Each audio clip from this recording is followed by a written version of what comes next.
Welcome to the Explainer. So, today we're going to do something a little different. We're going to take one of the most common but probably least read documents on the entire internet, the privacy policy, and turn it into a clear visual journey. And we're going to use the policy from a company called Curran Custom Computers as our roadmap to understand what really happens to your data. You know the one, right? That little box is the only thing standing between you and whatever you want to do online. So you click it, probably without a second thought. So let's actually follow the journey your personal information takes right from that one single click. All right, so the journey starts the second you land on a website. And this is before you've even clicked on anything at all. It's the first and totally invisible step. So the policy has a name for this: derivative data. Just think about it like you're walking on a sandy beach, right? You're not trying to leave footprints, but of course you are with every single step. Well, in the digital world, it's pretty much the same thing. Your device just leaves these footprints behind automatically.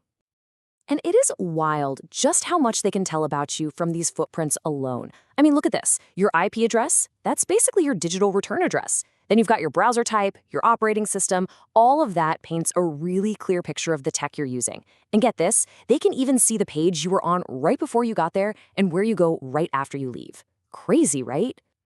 Okay, so that's the automatic stuff. Next up, let's talk about the information you know you're giving away, the stuff you actually choose to share. And the policy calls this simply personal data. So if that derivative data was your footprints on the sand, then personal data, that's like you walking up to someone and handing them your business card. It's a conscious choice, You're giving it to them for a reason.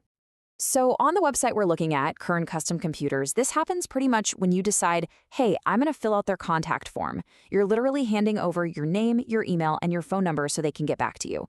It's a really clear, intentional exchange. And here's the thing, and it's a super important point. You're under no obligation to do this. It is your call. But, and this is the trade-off, if you decide not to, you might not be able to use certain features. You want to use the contact form? You got to provide the contact info. It's a direct trade-off between your privacy and getting to use all the site's features. Okay, so let's recap. The company has your automatic digital footprints, and they have the info you decided to hand over. So what's the big question now?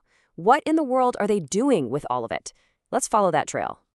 Well, according to this policy, it's actually pretty straightforward. First, they use your personal data to, answer your questions or help you out if you have a problem.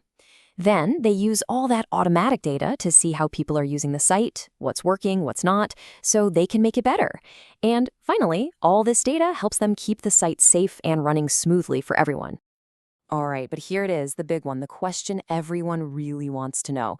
Who else gets to see this information, right? Is it just being passed around? Is it being sold to the highest bidder? Let's see what the policy says. And boom, right here we see a really critical line being drawn. Look at the don't side. They are super clear. We do not sell, trade, or otherwise transfer your data. Full stop. Now on the do side, they do share it, but only with trusted third parties who help them run the website, think like their web hosting service, and those partners have to agree to keep it confidential. And of course, they'll share it with authorities if the law says they have to. That's a huge distinction and a really important one. All right, let's move on to the next checkpoint on our data's journey: security. So we know what they have and how they use it, but how safe is it really? And wow, right off the bat, the policy gives us a straight-up dose of reality. This is them being totally upfront. They're saying, hey, despite our best efforts, no security measure is perfect or impenetrable. Basically, 100% guarantee just isn't possible in the digital world, and they're not going to pretend it is. But that definitely doesn't mean they just throw their hands up and do nothing. They use what's called a multi-layered approach to security. You've got administrative measures, that's stuff like company rules about who can access data. Then there are technical measures, think firewalls, encryption, all that good stuff. And finally, physical measures, which means literally securing the servers where your data is stored. Okay, now kind of hidden in this section is a huge warning sign. A detour ahead for you, the user. It's a reminder that all this protection, it has very clear boundaries. And this is so important to understand. The second you click a link that takes you to another website, poof, this privacy policy doesn't apply anymore. You are on a completely different road with a totally different set of rules, and their promises can't protect you there. You've got to check the policy for that new site you've landed on. So there you have it. We followed our data on its entire journey, from the moment we arrived on the site to where it's stored.